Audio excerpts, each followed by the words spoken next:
Continuando, eu resolvi voltar aqui um pouco em algumas questões que tinham ficado meio batidas assim por cima, mas eu percebi que é importante a gente voltar um pouquinho nelas. Que a primeira delas vai ser sobre o dinheiro, como que ele se forma como dinheiro e o que ele de fato é, por que o dinheiro não tem valor, por mais que ele pareça ser o valor de tudo. O que acontece é que a adoção do dinheiro para facilitar trocas, que anteriormente era feito por meio de escambo, diretamente uma mercadoria pela outra, tinha vários inconvenientes. Entre tu precisar trocar frações muito diversas de uma determinada mercadoria pela outra, muitas vezes mercadorias que eram indivisíveis, né? Ter que trocar por uma quantia de uma coisa que tem um valor muito menor. E também questão de às vezes ser uma mercadoria perecível que tu não tinha como guardar até tu efetivamente precisar fazer a troca por outra coisa que ia ser necessária mais para frente. Então, historicamente, se foi adotado o ouro como uma mercadoria que funcionasse como equivalente para todas as mercadorias. Eu, aí do ponto de vista como produtor, eu produzia para trocar primariamente e exclusivamente por ouro, porque depois, na posse do ouro, que todo mundo ia aceitar também aquilo, eu poderia ter acesso a qualquer outra mercadoria que eu quisesse. No início era só uma mercadoria, de fato, como qualquer uma outra. Só que a partir do momento que ela começa a funcionar efetivamente como um equivalente geral a qualquer outra mercadoria que eu quisesse ter acesso, ela deixa de ser unicamente uma mercadoria e ela passa a ter uma nova qualidade. Essa super qualidade dessa mercadoria passa a ser dinheiro.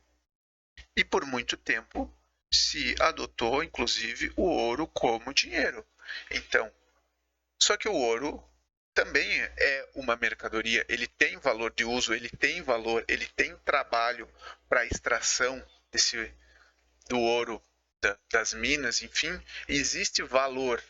Então, o ouro, ou depois a moeda lastreada em ouro, ela tinha uma parte do, entre aspas, valor dela, uma parte de efetivamente valor, que é aquilo que envolveu o trabalho, né, que é o que efetivamente dá valor às coisas, e outra fração que simplesmente representava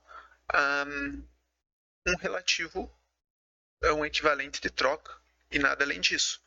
Com o desenvolvimento do capitalismo, inclusive muito após Marx ter escrito, se percebeu que, de fato, para tal coisa funcionar como equivalente geral de troca, ela não precisa efetivamente ter valor nenhum. Ela não precisa ter um lastro em algo que tenha valor. Ela não precisa. Então, a moeda fiduciária funcionando como capital dinheiro, hoje nem sequer é impresso mais no papel ou cunhada moeda, que depois a gente vai ver que isso, na verdade, seria só um custo de circulação, quando a gente vê sobre a circulação das mercadorias, né? Então, a moeda por si só, ela não precisa ter valor para ela funcionar como esse espelho do valor das demais mercadorias. Se tudo que a gente enxerga efetivamente na prática, no mundo real, é dinheiro e as mercadorias, a gente não enxerga nada que está por trás disso, a gente não enxerga diretamente o trabalho que está por trás de tudo e as relações sociais de produção. Isso gera, de certa maneira, uma ilusão, né, que o dinheiro é de fato o valor de tudo, quando na verdade ele não tem valor nenhum. Ao mesmo tempo que ele cria uma sociedade de zumbis, que aí eu desenhei um zumbizinho atrás do dinheiro, como o propósito maior de vida, porque eu preciso juntar dinheiro, porque somente o dinheiro que me dá acesso aos produtos e bens produzidos na sociedade, então eu só me afirmo enquanto indivíduo a partir do dinheiro. Como eu não enxergo que tudo que está à nossa volta, né, a mesa, a cadeira, o celular, o computador, a quantidade de trabalho e relações sociais que existem por trás desses bens, desde a extração dos minérios da terra, o beneficiamento, o desenvolvimento de milhões de pessoas, eu não enxergo tudo isso, mas a única coisa que eu sei é que com dinheiro eu me comunico, entre aspas, com essa sociedade, a minha causa, a minha existência, a resposta à minha existência neste plano terrestre, ela se afirma na obtenção de dinheiro. Então, acaba sendo o grande razão de viver da maioria das pessoas, né? O que, na verdade, tudo que está por trás desse discurso é uma lógica que quer manter a lógica de acumulação do capital. Um fato que deixou isso muito evidente é que, a partir dessa dominação ideológica das pessoas, quando a gente teve a pandemia, era preferível, né, as pessoas entendiam que era preferível que as pessoas morressem, né, de Covid, mas que não houvesse lockdown, pois a economia, entre aspas, não poderia parar. Que, na verdade, o que isso significa? Que a lógica de acumulação do capital não pode parar. Então, a dominação ideológica é tão grande a partir dessa cegueira causada pelo que o dinheiro de fato esconde, que a dominação ideológica dessa ferramenta ela é muito forte. Essa dominação ela é tão forte que, em vez das pessoas se identificarem como seres sociais, né, que precisam dessas relações sociais para atender às suas necessidades, né, a pessoa não, ela acha que ela é muito independente, que ela tem o dinheiro dela, ela trabalha, ela ganha o dinheiro dela, que ela é super independente, ela compra as coisas dela e por isso ela é independente, né? Ao mesmo tempo que ela não enxerga a quantidade de dependência que ela tem do trabalho de outras pessoas, mas porque ela é proprietária, possuidora do dinheiro, ela acha que ela é o indivíduo totalmente independente. Isso fica mais grave porque as pessoas elas não conseguem se perceber como indivíduos sociais, né, portadores de direitos e garantias dentro desse ambiente social, e elas se enxergam unicamente como consumidoras, né? Elas medem a felicidade e o termômetro para tudo é o padrão de consumo. Elas consomem por status, elas consomem determinadas coisas para se afirmar dentro de algum grupo social, né? E então inclusive a atuação política e a defesa dela dentro dessa atuação política é com base no padrão de consumo dela. Então, se eu puder consumir mais, eu sou mais pessoa, sou mais ser humano do que aquele que não pode. Então, a única intervenção política e pensamento político daquela pessoa é totalmente voltada ao padrão de consumo que ela tem e o quanto mais ela pode consumir. Seguindo e ao mesmo tempo voltando a uma questão que eu já havia tratado, mas de uma maneira bem superficial, sobre o salário, que o salário ele não é o pagamento do trabalho que é desempenhado pelo trabalhador, porque se o trabalhador ele recebesse de fato o valor pelo trabalho que ele produziu, realizou, então não haveria uma parcela de apropriação para o capitalista, logo não haveria capitalismo. O que ele de fato recebe, o trabalhador, é o valor da sua força de trabalho. o valor da força de trabalho é naturalmente medido pelo trabalho socialmente para a produção desses meios de subsistência, de reprodução, de qualificação do trabalhador, né? Conforme o local, conforme o nível de qualificação do trabalho daquela pessoa e também o custo dessa subsistência do trabalhador, o que ele efetivamente precisa para sobreviver. Então, agora, linkando essa questão com a anterior do dinheiro, nesse nível de dominação ideológica que o dinheiro exerce, como o dinheiro ele intermedia essa relação, né, de que o trabalhador presta um serviço e lá no final do mês ele recebe um dinheiro, aos olhos do trabalhador parece que ele recebeu de fato pelo que ele trabalhou. Acontece que todo o trabalho, enquanto houver exploração do trabalho, ele vai ter uma cota de trabalho necessário, né, que é aquela parte do trabalho que ele trabalha para pagar aquilo que ele está recebendo, e a outra parte é apropriada. Em todos os modos de produção onde houve apropriação do trabalho, existiu. Na própria escravidão, uma parte daquilo que o escravo recebia como comida, por mais precária que fosse, é um pedaço da jornada de trabalho que aquele escravo trabalhava, ele recebia, e obviamente praticamente toda a jornada de trabalho era apropriada pelo senhor na forma de excedente.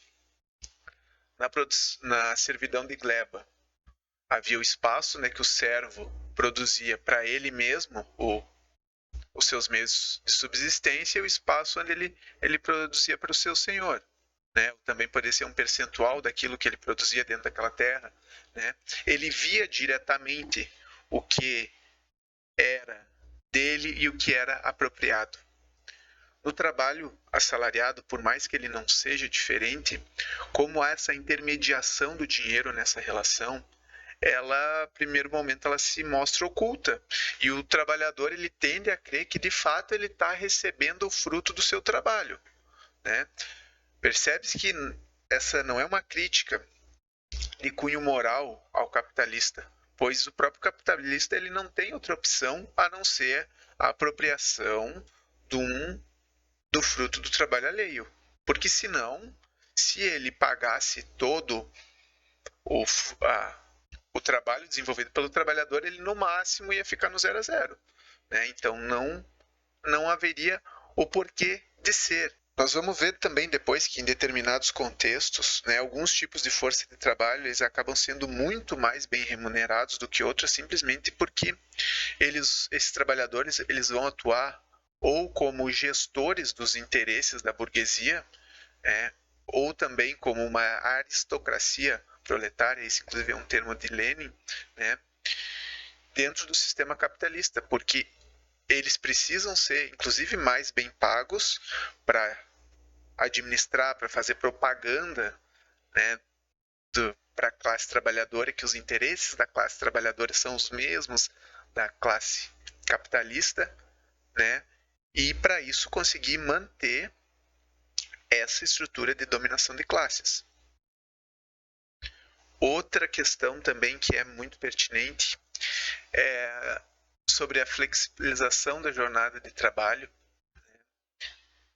com a extensão de horas trabalhadas, seja por hora extra, banco de horas, a uberização do trabalho, que é uma questão extremamente atual, que por mais que ela tende a aumentar o salário nominal ali, o salário que efetivamente o trabalhador está vendo em espécie ali na frente dele, provisoriamente até, a tendência é que o salário real, que é essa parte amarela do trabalho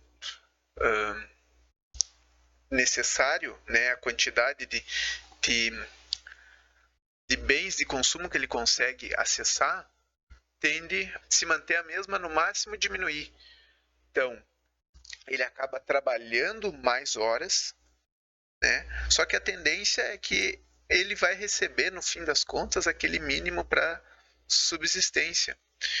Olha quantas horas, por exemplo, um Uber precisa trabalhar hoje, né? Ou um entregador de iFood precisa trabalhar para ele garantir um salário mínimo. Provavelmente ele vai ter que trabalhar mais horas do que seria uma jornada de 44 horas semanais, né?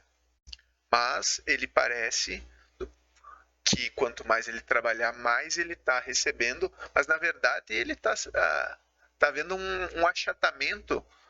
Ele está trabalhando mais horas, né, para conseguir a mesma quantidade de bens de subsistência, contudo ele está gerando uma maior parcela de excedente que está sendo apropriada por um capitalista. Então, só para finalizar essa questão do salário, a última questão sobre como é feito o pagamento do salário, que inclusive pode ser de maneiras diferentes, e há maneiras que são mais interessantes para o capitalista, inclusive, que a gente vai ver. Né? A forma mais tradicional é que o salário ele seja pago pelo tempo contratado no qual o trabalhador vai estar à disposição, né, para trabalhar. Se o trabalhador vai de fato trabalhar ou não efetivamente, pode ser outra questão, né? Inclusive vai gerar aí uma questão de que o capitalista vai precisar ter algum nível de vigilância, né? Algum processo que obrigue o trabalhador a produzir com a máxima intensidade, inclusive durante aquele período que ele está à disposição para trabalhar, né? Mas a princípio o salário ele é o combinado de pagar em função de algum tempo, de um dia, uma semana, 15 dias, um mês, que o trabalhador ele vai estar à disposição para trabalhar, né? Acontece que o capitalista pode perceber que daqui a pouco ele não precisa da integralidade daquela jornada, que o trabalhador esteja ali disponível para trabalhar. Ele percebe que a certo tempo o trabalhador está ocioso, não está de fato aplicando trabalho concreto dentro do processo produtivo. Então disso se criou uma derivação que seria o trabalho pago por hora, em que o capitalista ele só contrata com o trabalhador as horas necessárias que ele vai precisar que ele efetivamente esteja trabalhando, e quando ele não precisa que o trabalhador esteja ali, ele consegue liberá-lo, e assim ele não tem esse custo, vamos dizer, de estar um trabalhador ali recebendo, porém ocioso. E a maneira então mais eficiente que seria para o capitalista remunerar o seu trabalhador seria o trabalho pago por peça, que ele seria pago exclusivamente na proporção da produtividade que o trabalhador está gerando ao capitalista. A possibilidade de o trabalhador receber por peça, inclusive a tendência é que ela seja mais adequada ao capitalista e não necessariamente que o trabalhador vá receber mais. A questão é que o trabalho por peça, a tendência é que ele vai ampliar o tamanho da jornada de trabalho do trabalhador para ele receber o mesmo valor que ele receberia numa jornada de trabalho por mês. E, inclusive, essa é uma questão, né, tendencial com essa inclinação, essa uberização do trabalho, né, que nada mais é do que uma forma de salário por peça. Claro que nem sempre é possível. Quando precisa produzir bens complexos, você não consegue contratar trabalhadores por peça. Numa produção de um navio, você não consegue contratar trabalhadores para produzirem navios, porque a produção de um único bem vai demandar o trabalho de muitas pessoas. Mas quando é um trabalho de uma natureza mais artesanal, um serviço, algo que um único trabalhador consegue entregar, né, o objeto dessa jornada de trabalho de maneira una e completa, a tendência os meios capitais buscarem essas formas desse trabalho por peça, porque aí você consegue ter esse aproveitamento da jornada de trabalho da maneira mais eficiente possível, porque não vai haver necessidade de vigilância sobre aquele trabalhador, né, para que ele continue trabalhando na maior intensidade possível, que ele não tenha tempo ocioso e o capitalista consiga extrair o máximo de mais valor do trabalho daquele trabalhador. Então aqui eu coloquei um exemplo de uma jornada de trabalho de 8 horas, né, que existe o equivalente dela, que vai ser uma hora de trabalho de R$100, e se ele consegue, por exemplo, um Uber fazer 2 corridas de R$50 numa hora, então esse vai ser o valor. A proporção do salário por peça, ela só é uma maneira alterada de uma jornada de trabalho por tempo, que é a maneira mais clássica e tradicional de que o trabalhador se põe à disposição do capitalista para trabalhar. Da mesma maneira que o trabalho por peça, ele é o mais precarizado, porque ele, a longo prazo, ele vai exigindo sempre uma maior intensidade do trabalho necessário, porque ele vai trazendo a média de produtividade social para cima, porque aí o trabalhador ele tenta e ele tem mais motivos para tentar cada vez ser mais produtivo, né, para conseguir receber mais. Então o trabalho por peça ele acaba ao mesmo tempo sendo interessante da perspectiva do trabalhador e do capitalista, né?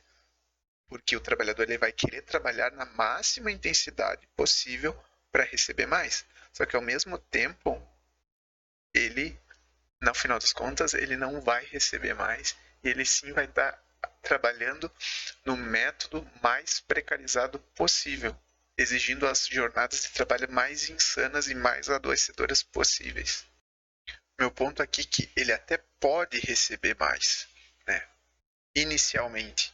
Só que tendencialmente, conforme o tempo passe, a questão é que isso que no início parecia que ele estava recebendo mais, vai haver um achatamento desse valor nominal que ele está recebendo, e ao final das contas, ele vai estar recebendo tanto quanto um trabalhador comum, entre aspas. A quantidade, a massa de bens de consumo que ele vai conseguir acessar, mesmo trabalhando muitas horas, é a mesma do que um trabalhador que anteriormente tinha uma intensidade de trabalho muito menor receberia.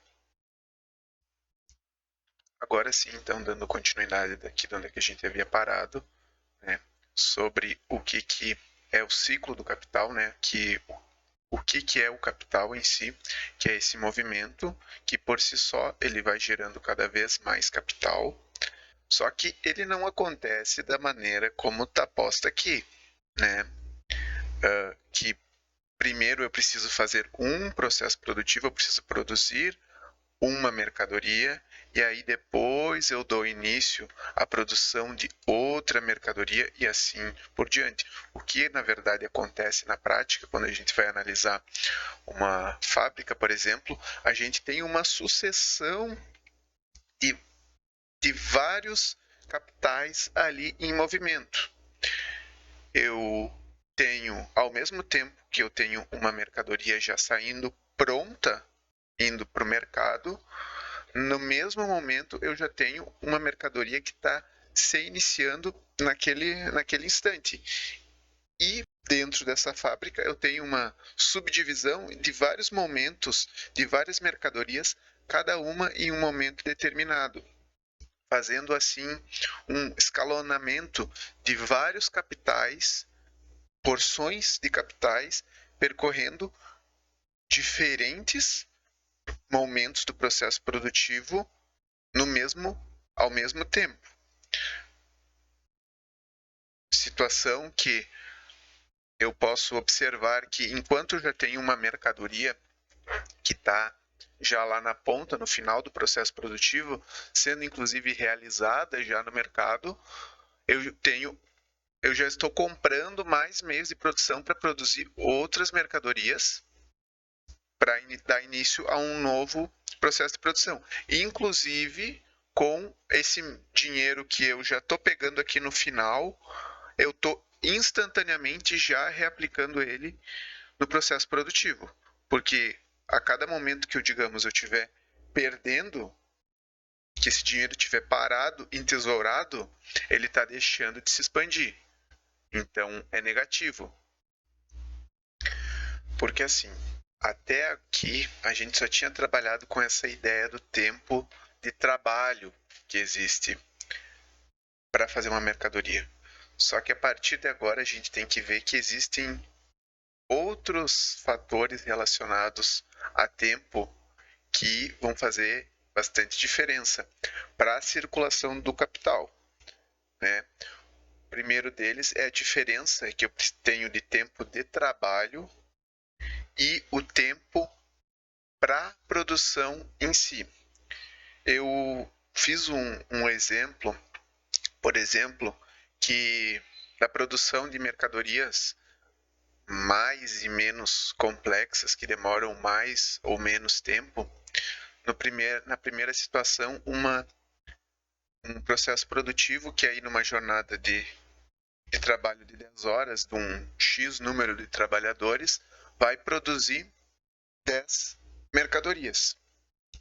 Só que aí na outra situação, também uma jornada de trabalho da mesma extensão, com a mesma quantidade de trabalhadores, 10 horas, eu só consigo produzir um pedaço daquela mercadoria. Eu estou fazendo uma mercadoria muito complexa, fazendo uma colheitadeira, por exemplo, que eu vou demorar do momento que ela inicia até o momento que ela está saindo lá no final da linha.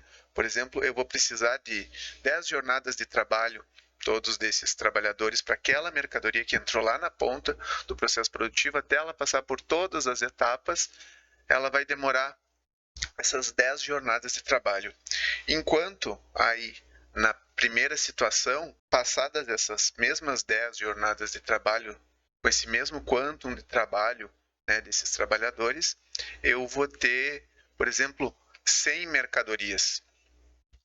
O que isso vai implicar? Esse capital que vai entrar na produção dessa primeira mercadoria, que ela é produzida mais rápida, ele consegue ser realizado mais rápido no mercado e já voltar para o início de um novo processo produtivo de maneira mais eficiente, digamos. Enquanto na segunda, como eu estou produzindo uma mercadoria mais complexa, que demora mais, eu vou ter que adiantar um tanto de capital, e esse capital ele vai demorar mais tempo para ele conseguir voltar lá no início do processo produtivo. O que isso implica na prática? Que se eu tenho um tempo de produção menor, que eu consigo reaplicar de maneira mais rápida o mesmo capital, eu não preciso adiantar um valor tão grande de capital quanto eu vou precisar adiantar num processo de produção mais complexo, mais demorado, se eu quiser manter aquele processo ininterrupto. Porque o que acontece? Se eu tenho que produzir ali uma mercadoria que demora mais, não necessariamente uma mercadoria mais complexa, mas que por questões inclusive naturais, biológicas, físicas, químicas, vai demorar mais. Por exemplo, a produção do vinho, né? Que o tempo de produção do vinho pode demorar ali anos daqui a pouco para ele chegar àquela qualidade específica que eu quero. Aí também quem não entende tenta refutar, dizer, não, então eu demoro tanto tempo para produzir um vinho, então o tempo de trabalho necessário para a produção daquele vinho é de 3 anos.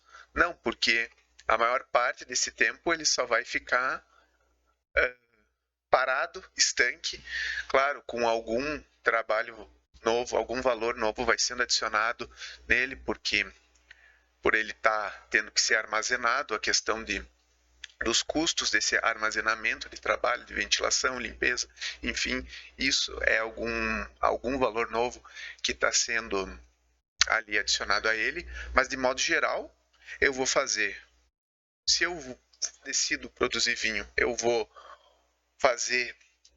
produzir esse vinho, eu vou deixar ele lá armazenado, envelhecendo por anos, e eu não vou fazer nada mais, eu vou esperar agora aquele vinho ficar pronto para eu vender e aí eu fazer outra safra de vinho? Obviamente não. Eu adianto mais capital e eu inicio um novo processo produtivo que eu vou produzir mais uma nova safra, vou deixar aquela também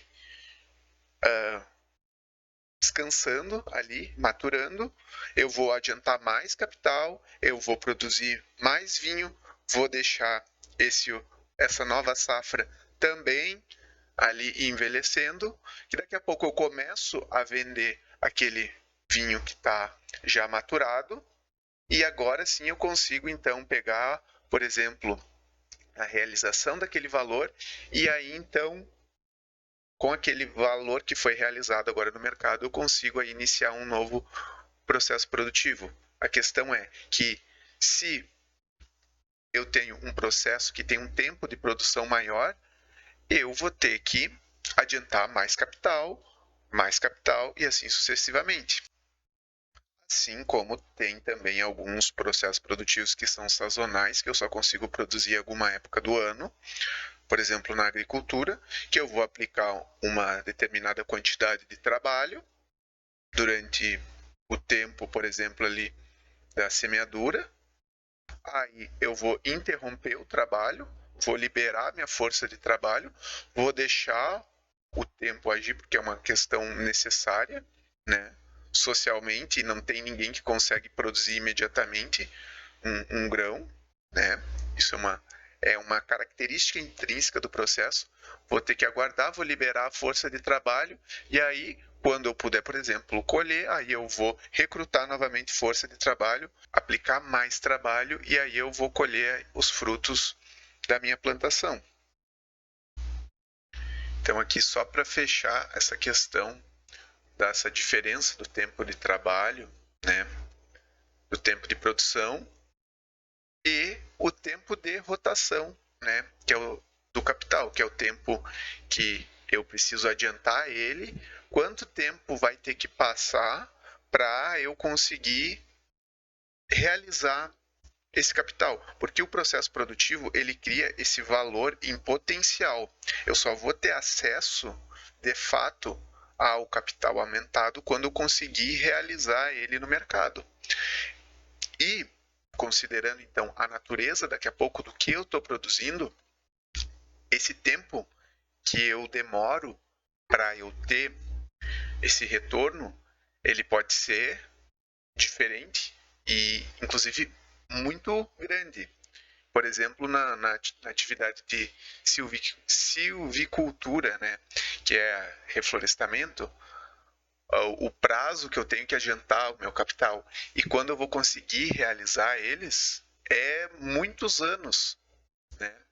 Então, quanto maior esse tempo que eu preciso para a rotação do meu capital, pior essa atividade ela é para a atividade capitalista, porque eu, do ponto de vista de como investidor, digamos, eu vou querer aquilo que eu tenha um acesso relativamente rápido ao meu capital aumentado, porque se daqui a pouco eu nem vou estar mais vivo, o que adianta o meu capital tá aumentando? Então, muitas vezes o que acontece na prática é quando uma atividade, quando ela é de fato, efetivamente essencial para a sociedade como um todo capitalista e a manutenção desse modo de produção, mas ela tem um tempo de rotação muito grande, acaba que ela acaba sendo socializada aí incumbindo ao Estado desempenhar essa função, sendo que daí as atividades que têm uma perspectiva de lucro, né, mais próxima, aí elas são apropriadas pela iniciativa privada. Então, encerrando alguns dos fatores que influenciam no tempo de circulação do capital, a gente vai ter, por fim, a especulação, que suponhamos que um produtor de um determinado tipo, um grão, algo, uma commodity, algo nesse tipo, que geralmente são os que variam mais a questão do valor do preço delas, eu opto por não realizar nesse momento no mercado, porque eu tenho a perspectiva de que mais para frente o preço vai subir e aí eu realizar no futuro, né? Então eu altero artificialmente o tempo de rotação por uma questão de especulação. Também existe uma questão da distância entre o local onde eu estou produzindo e onde eu vou conseguir efetivamente vender, realizar essa mercadoria. Como eu preciso fazer o transporte, isso vai demandar também um tempo maior. E muitas vezes. E também tem questão do tempo que eu levo para efetivamente vender isso. Às vezes eu levo a mercadoria no mercado, eu não tenho uma encomenda já dessa mercadoria, ela vai ter que ficar à disposição no mercado, esperando até que ela encontre um comprador. Então eu vou ter essa expansão do tempo de rotação. E também, se eu vender a prazo, algo nesse sentido, por mais que eu realize a mercadoria venda, eu não efetivamente recebi, né, o pagamento por ela. Então, isso também vai entrar nessa questão do tempo de rotação do capital. O que então a rotação tem todo a ver com a taxa de mais-valia que é gerada pelo um capital? Porque se eu movo um capital menor, mas no mesmo tempo eu consigo fazer que ele gire várias vezes, por esse dinheiro que eu tive que adiantar, esse capital que eu de fato adiantei, ele consegue gerar uma taxa de lucro de mais valor muito maior. No exemplo de cima e no de baixo, ao final de 5 semanas, a quantidade de trabalho, de meios de produção que foram movimentada nas duas situações é a mesma. Foi movimentada uma força de trabalho na grandeza de R$ 500, por exemplo, ela é exatamente a mesma quantia de trabalho que foi movimentada. A questão é que, como na primeira situação, a cada semana eu já conseguia realizar a minha fatia de mais-valia, em 5 semanas eu gerei os mesmos R$ 500, mas só tendo movimentado a quantia de capital de R$ 100. E talvez não ficou muito claro, é que porque ao final de 5 semanas o trabalho que foi deslocado, recrutado, é o mesmo de R$ 500. Só que na primeira situação são os mesmos R$ 100, que eu tiro eles lá na ponta e eu boto eles no início. É o mesmo capital que está girando várias vezes, só que na prática ele está movimentando o equivalente a R$ 500, que na segunda situação precisaram ser adiantados de uma vez só. Na primeira situação, é os mesmos R$ 100 que vão movimentar o equivalente de meios de trabalho de R$ 500, pois são os mesmos R$ 100 que entram 5 vezes no processo produtivo. Aproveitando esse gancho, aqui eu estou colocando uma situação ideal onde o que eu consigo, por exemplo, de mais valor lá no final dessa rotação, eu já consigo imediatamente dar início a um novo processo produtivo. Mas vamos supor que eu estou numa fábrica, a fábrica está operando em 100% da capacidade dela. E eu estou lá rodando o processo produtivo, só que quando eu vender lá no final o meu produto,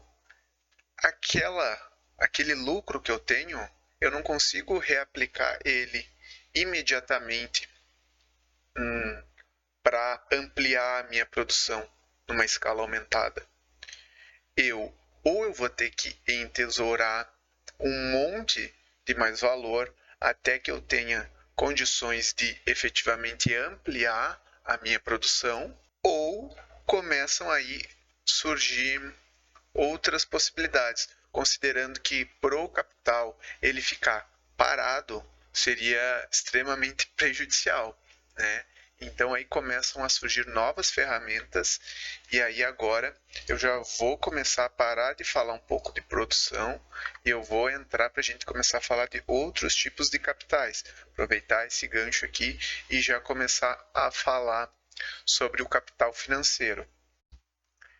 Então, como sobrou lá no final uma quantidade de mais valor, no caso, por exemplo, ali do capitalista C, do D e o E, eles, por qualquer que seja a questão, eles podem optar de eles próprios não aplicarem nos seus processos produtivos essa ampliação, e aí se cria um novo tipo de capital, que é o capital financeiro.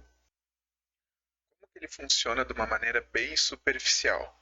Ele vai ser uma entidade que vai colher, vai receber o mais valor de outros ramos, né, do capital, ele vai emprestar, digamos, ele vai adiantar para um outro processo produtivo, seja para ampliação de um outro processo produtivo ou para se iniciar um outro processo produtivo, né?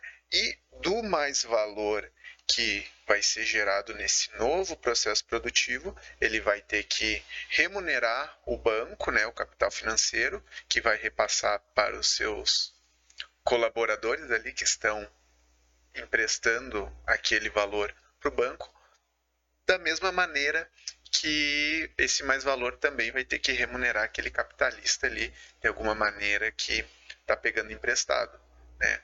O mais valor ele vai ter que remunerar dois tipos de capital diferentes, o capital produtivo e o capital financeiro. Do ponto de vista do capital financeiro, ele empresta sempre porque ele tem a perspectiva de que existe esse lastro em produção efetiva de novas mercadorias, então ele já projeta que para o futuro o dinheiro precisa valer mais. A gente tem essa noção que é algo evidente, básico, empírico. O dinheiro ele precisa valer mais conforme passa o tempo. Se eu vou botar no banco é porque vai passar o tempo, ele vai render.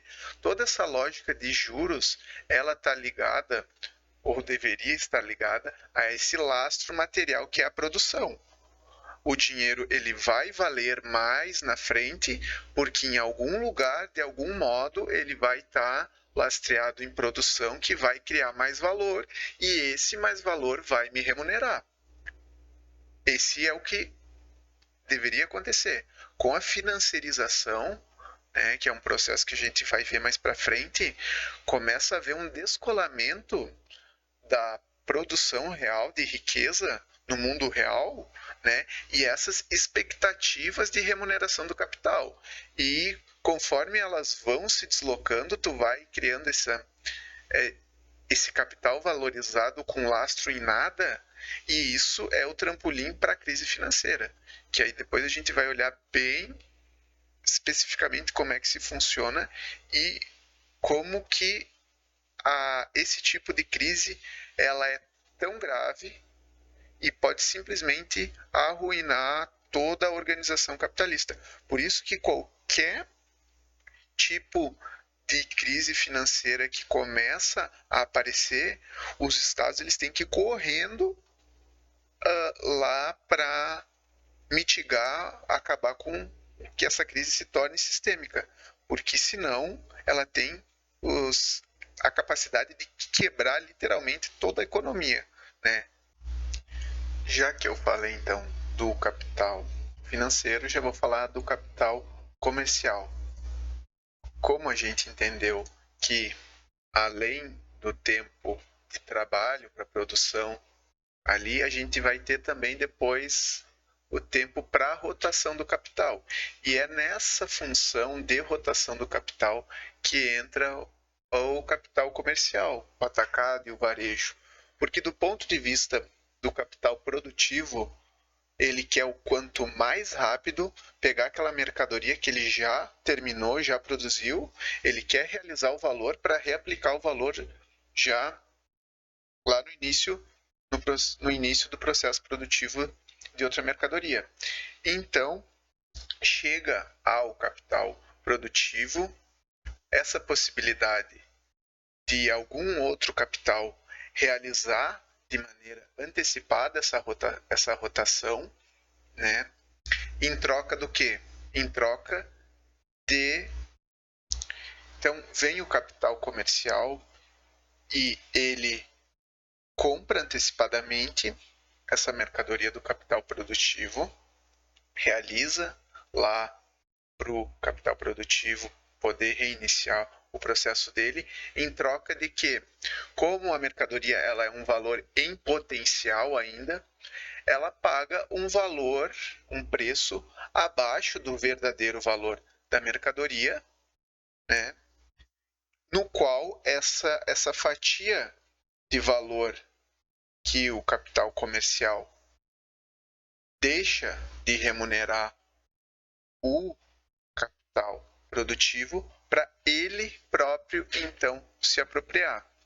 Claro que em N circunstâncias, o próprio capital produtivo, apesar de ele não estar produzindo a mercadoria, ele pode adicionar uma quantia e vai adicionar uma quantia extra de trabalho com custos de circulação, transporte, armazenamento, enfim, isso vai demandar mais trabalho humano, né? Então vai ser também uma certa adição de valor naquela mercadoria, mas de modo geral o lucro que ele está obtendo é uma parte de mais-valia que deixa de ser apropriada, o capital produtivo deixa de querer apropriar essa fatia de valor em potencial para conseguir rotacionar o seu próprio capital o mais rápido possível.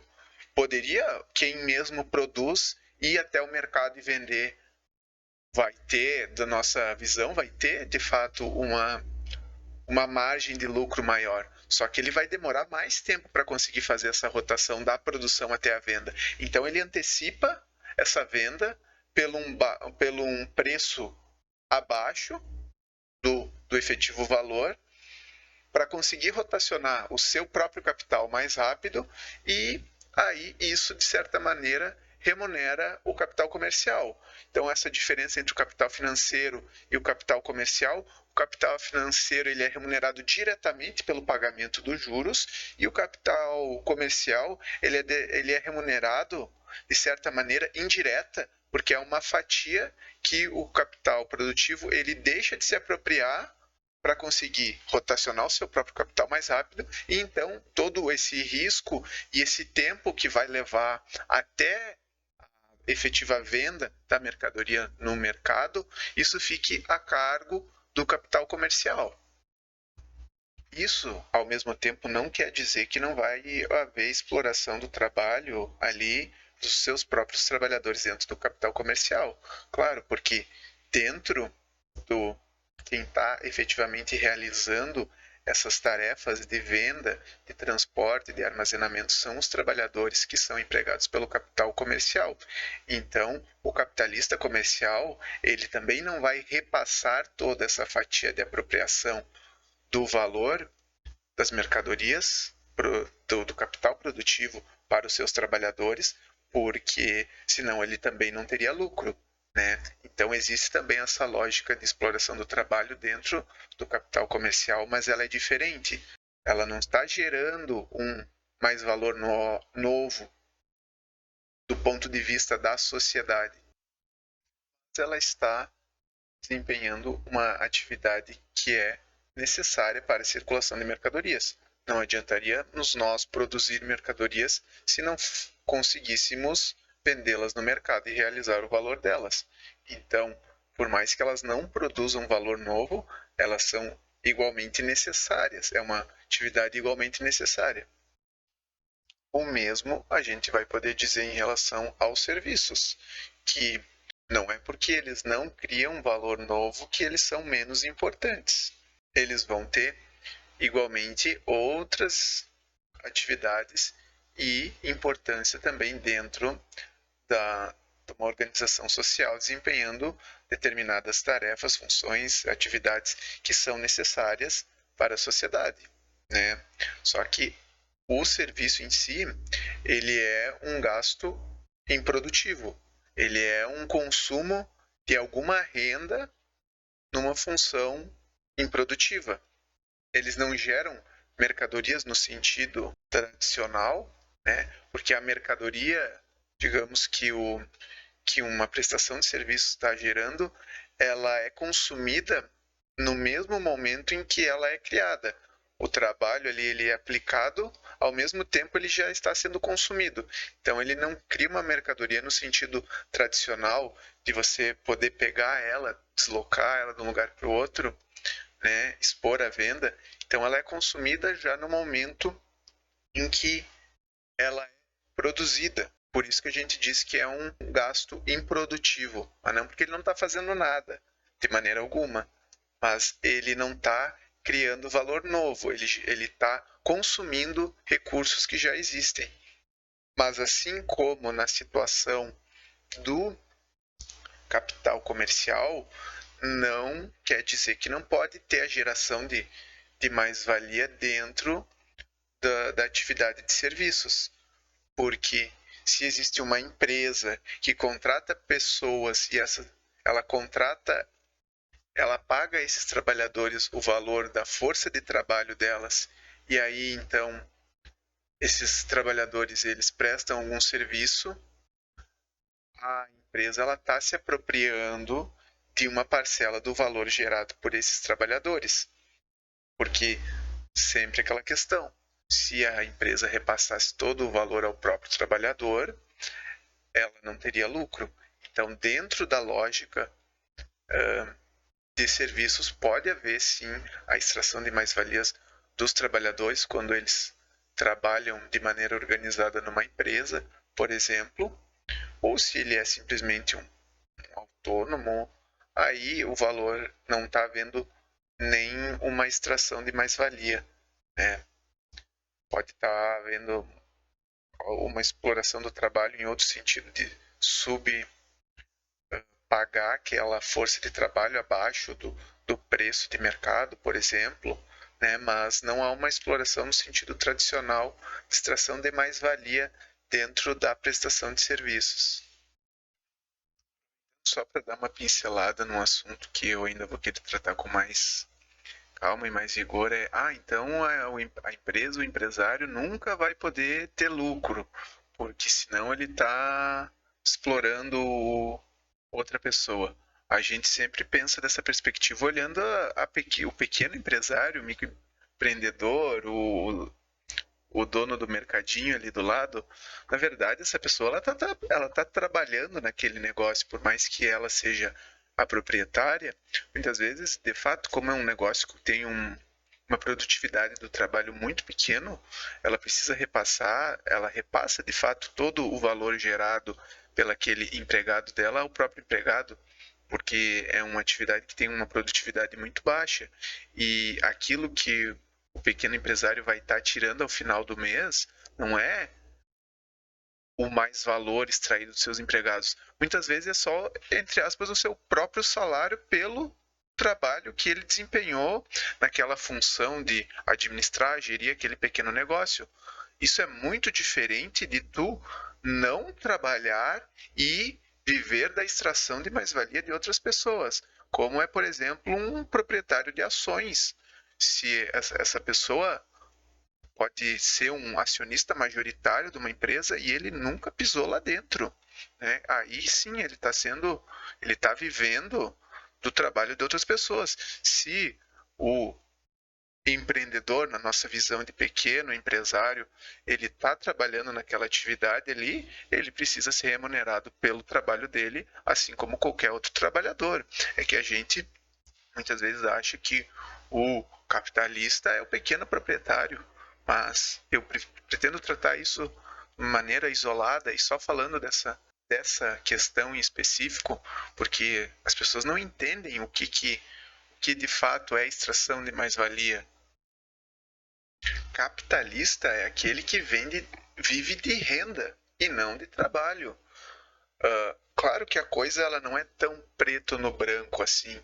Todos nós, se temos um dinheirinho que seja no banco e estamos sendo remunerados com juros pela uma fração minúscula daquilo lá, numa condição, entre aspas, de capitalista, né? Nós estamos sendo remunerados na maneira renda e não na maneira trabalho. Então existe uma infinidade de, não é preto no branco, uma infinidade de tons de cinza. A questão é que mais de 99% das pessoas, elas vivem, a maior parte da renda delas vem de trabalho e não de juros, rendimentos, dividendos. E é essa parte que nós precisamos combater, é isso que está errado. E entender que se a gente, por mais que eu tenho um dinheirinho que seja minúsculo e renda alguma coisa lá no banco, se eu tiver disposto a abrir mão disso, a gente pode construir uma sociedade que vai ser muito melhor para todo mundo em todos os sentidos, exceto para aquele menos de 1% que vive de renda e com muita renda sem fazer absolutamente nada. E a renda da terra. A renda da terra é um negócio muito louco que só porque a gente parte da convenção de que a terra tem que ter tem que ter um proprietário privado, logo a gente vai precisar, enquanto sociedade, remunerar o proprietário privado da terra. Que a terra nada mais é do que um recurso natural que nos foi concebido, já estava aí muito antes da gente existir como espécie e vai permanecer aí depois que nós não estivermos mais aqui. Mas a partir do momento que a gente parte de uma convenção que a terra tem que ter um título de propriedade privada a um indivíduo, a gente necessariamente precisa remunerar esse indivíduo só por ele ser proprietário, que é, se a gente fosse analisar, que eu não vou tratar aqui da questão da acumulação primitiva, como se deu a acumulação de capital de maneira historicamente, como foram os processos de acumulação, de expropriação das riquezas de algumas pessoas que arrancaram riquezas, especialmente terra, de outros, que terras que eram comunais, né, que todas as pessoas se beneficiavam, para eles se denominarem proprietários privados daquelas terras, e desde então uma sucessão de fatos históricos chegavam ao ponto de desigualdade social que nós temos hoje.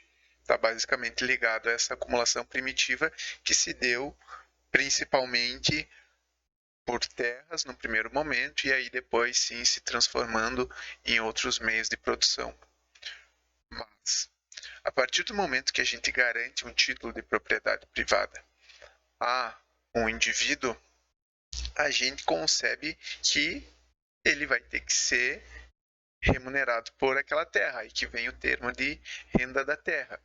Porque do ponto de vista do proprietário fundiário, ele olha para aquele potencial produtivo e ele pensa, bom, ou eu mesmo posso pegar e produzir em cima dessa minha própria terra, ou eu não movo nenhum dedo para eu próprio produzir, aplicar capital, força de trabalho naquela terra, e eu simplesmente arrendo para um terceiro, que esse terceiro vai produzir em cima dessa minha terra e eu vou ser remunerado pelo valor do arrendamento.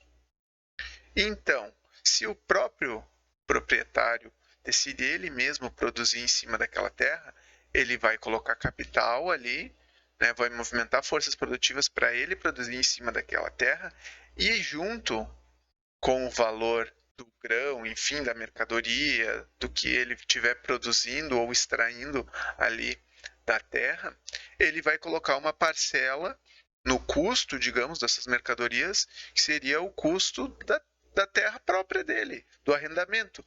Porque, novamente, se ele não produzisse, ele ia receber aquilo da mesma maneira. Então, aquele valor, aquela remuneração pela terra, ela tem que estar implícita ali dentro. Da mesma maneira que se um terceiro que não é possuidor da terra, mas vai arrendar a terra para produzir, ele vai ter que colocar o valor do arrendamento dentro da mercadoria final dele, porque esse custo para ele vai ser repassado dentro do preço da mercadoria e o proprietário da terra, da mesma maneira, vai receber a fatia dele. Então, se a gente for pensar em questão, reforma agrária, MST, isso são pautas socialistas, também de jeito nenhum. Reforma agrária é só você pegar o grande latifúndio improdutivo e tu redistribuir a pequenos produtores, né? Isso não é uma iniciativa socialista, por exemplo, porque você já está fazendo um grande serviço, né? Que é retirar o grande latifúndio, né? Especialmente o improdutivo, da mão de um único proprietário e colocar na mão de vários outros trabalhadores para produzir renda ali, né? Mas isso não altera em nada a questão da lógica da propriedade privada, né? Uma lógica socialista, por exemplo, é coletivização do campo. A terra não tem um proprietário privado. A terra pertence à coletividade e aqueles que trabalham ali em cima são remunerados pelo seu trabalho, mas o fruto, enfim, a riqueza verdadeira regerada pela metabolização do campo, da terra, das minas, enfim, isso é de propriedade coletiva. Claro que o quanto de renda da terra, se o arrendamento vai ser um valor maior ou menor, isso vai depender do potencial produtivo específico de cada terra, porque haverá campos que são mais ou menos produtivos, né? E vai estar relacionado a isso. Como efetivamente calcular, eu não vou entrar no mérito agora, porque ela é uma questão bem complicada, mas basta a gente entender isso, né? Que o valor do arrendo ele está ligado a esse diferencial de produtividade, né? E mas a terra ela tem preço, porque eu compro e vendo a terra por um determinado preço. A terra em si, sem ter trabalho aplicado nela, ela não tem valor, porque novamente ela não tem trabalho. Né? O que a gente compra e vende é o título de propriedade, considerando que existe esse potencial de geração de renda da terra por arrendamento daquela específica área. Né? Não é porque a terra ela tem valor de troca, que ela tem preço, que efetivamente ela vai ter valor. São coisas diferentes. Mas essa questão de como é feito esse cálculo, se ele é maior ou menor, ele envolve aí uma questão bem complexa que tem a ver com a média social de produtividade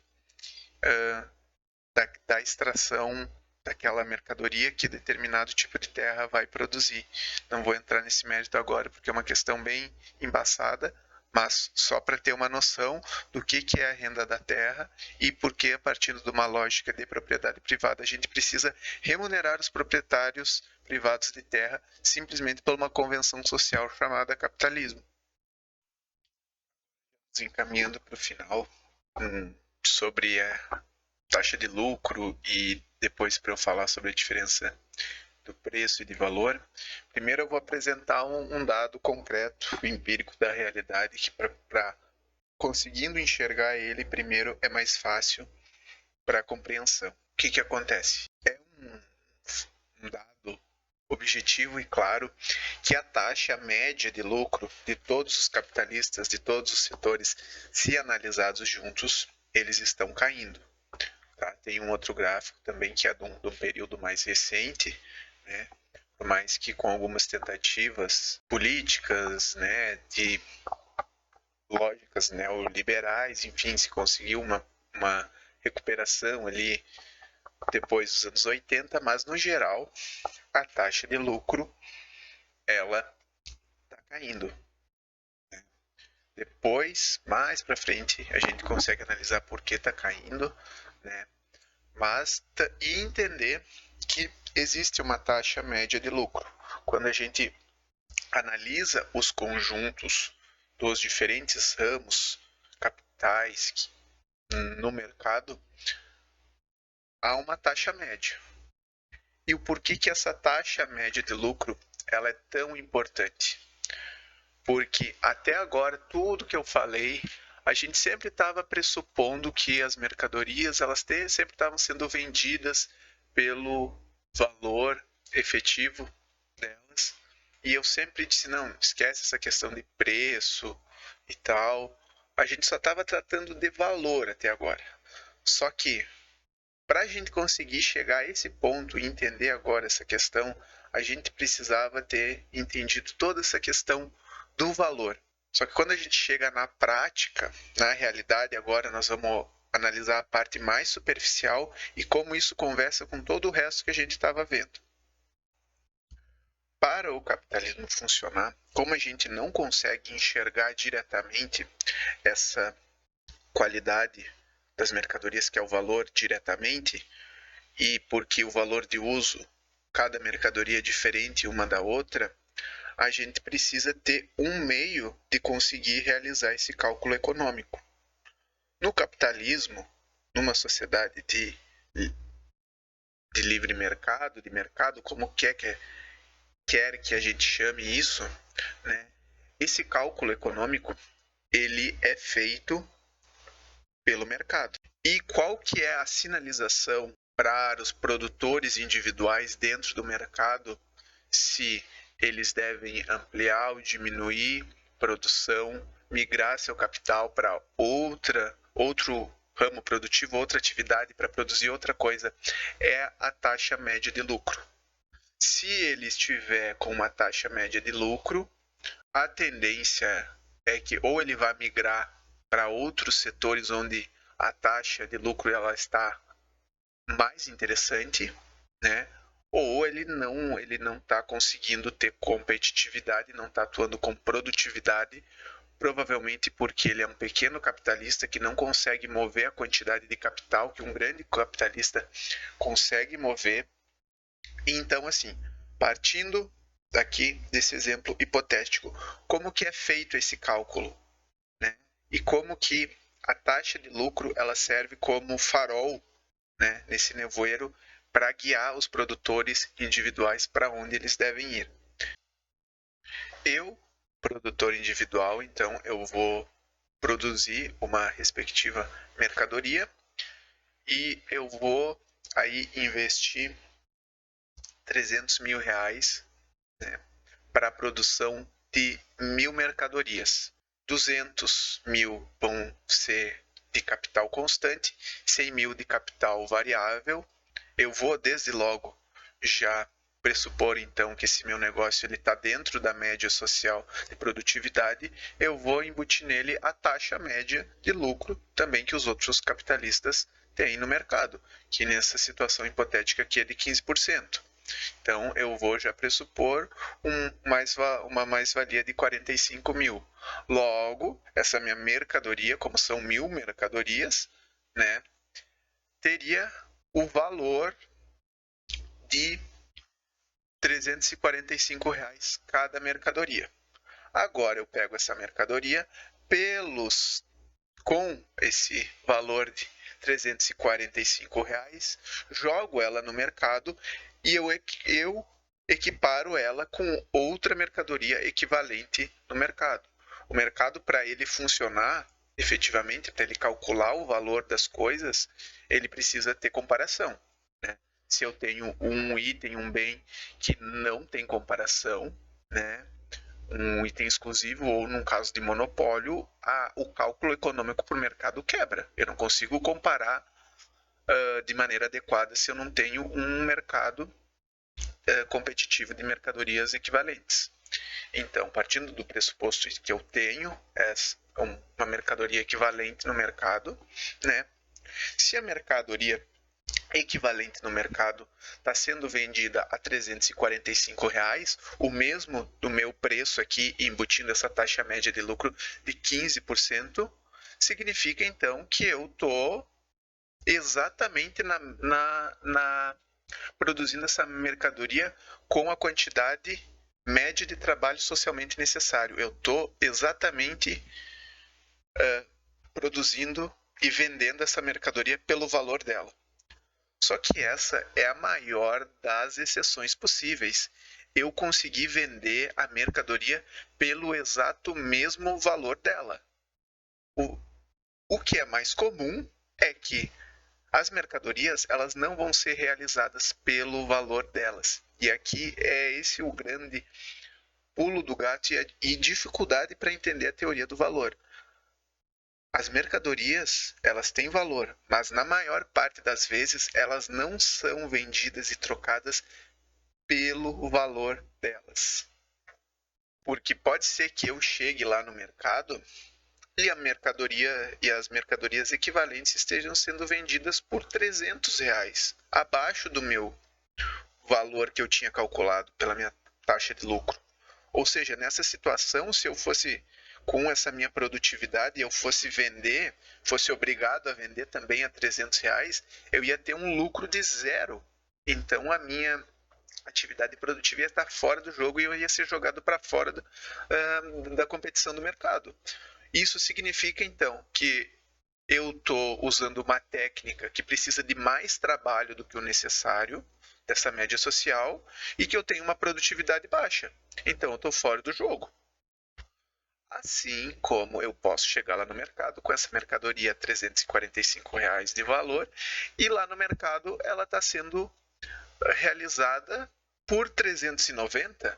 Então a tendência é que eu posso jogar a média do mercado para baixo, né, com a minha, ou o mais provável é que eu vou realizar a minha mercadoria por 390. Que eu vou ter uma lucratividade, na verdade, aí de 30% acima da média. Isso quer dizer que eu estou operando com uma alta produtividade, maior do que a média social, e eu vou aí me apropriar desse sobrelucro pegando o valor de outros setores da sociedade. O que eu quero dizer com isso? Que se eu estou vendendo a minha mercadoria por R$345, eu estou fazendo uma troca de equivalentes. Eu estou fazendo aquele mundo ideal que eu pressupus até agora que sempre aconteceria, que tudo seria uma troca de equivalentes. Eu sempre trocaria a coisa pelo próprio valor que elas são. Só que, como eu disse, isso é o menos comum de se acontecer. O mais comum é que existam trocas de não equivalentes. A coisa tem um valor, mas eu estou trocando ela pelo preço que é diferente do valor dela. Então, o que quer dizer? Se eu estou operando exatamente somente com o trabalho social necessário para a produção daquilo, esse vai ser o valor ali do mercado, né? Então, eu vou estar fazendo uma troca de equivalentes. Se a partir da taxa média de lucro, eu chego lá no mercado e o valor que está sendo realizado lá no mercado é diferente da taxa média, necessariamente tem que estar acontecendo uma troca de não equivalentes. Ou eu vou estar com maior produtividade, ou eu vou estar com uma menor produtividade. Se eu estou com uma produtividade acima da média social e eu consigo ter esse sobrelucro, ele não veio da extração de mais-valia direta ali no meu processo produtivo. Essa apropriação que eu estou tendo desse extra, isso está vindo de outro lugar. Esse sobrelucro, essa fatia extra que eu estou pegando, mas não fui eu que produzi, eu estou, na verdade, roubando esse valor dos setores menos produtivos. Quando a troca é não equivalente, existe essa transferência de valor de um setor menos produtivo para um setor mais produtivo. Então, todo aquele trabalho lá que o pequeno produtor ele teve e chegou lá no final e foi vender a sua mercadoria e conseguiu uma taxa de lucro mínima e ele, nossa, mas eu trabalhei tanto, gerei tanto valor aqui, entre aspas, né? E eu não vejo o fruto do meu trabalho. É porque de maneira indireta isso está sendo apropriado na forma de sobrelucro pelas atividades mais produtivas. Então, o que o valor, no fim das contas, ele quer dizer? No agregado de toda a sociedade, de todo o bolo de riqueza, o valor ele é sempre estático, num recorte de um momento, né? Ele é estático no sentido de que ele não muda conforme são feitas as trocas no interior daquela sociedade. O valor ele é produzido e ele é o tamanho do bolo. Ele pode, claro, esse mais valor ele tende a ir crescendo, porque a sociedade sempre está produzindo cada vez mais valor. Mas é o tamanho desse bolo, né? Conforme a sociedade produz mais valor, esse bolo ele vai crescendo, né? Só que a divisão desse bolo, quem de fato vai se apropriar ou não das fatias desse bolo, isso vai estar ligado aí essas regras de mercado sobre a questão de produtividade. E quem tem maior produtividade vai se apropriar das fatias desse bolo que foram geradas pelas atividades menos produtivas. Ah, mas então se o mercado não pode realizar o cálculo econômico, na verdade ele faz e ele faz de maneira muito eficiente. Mas o mercado é essa entidade totalmente anárquica, que ninguém controla nada no interior do mercado. A questão é que todo o processo econômico, ele em certo nível, ele tem um planejamento econômico, né? A questão é que nós, no âmbito das empresas, fizemos, planejando por técnicas científicas, modelos econômicos, planejamos a produção. Só que, no agregado, nós jogamos no mercado e o mercado calcula para nós.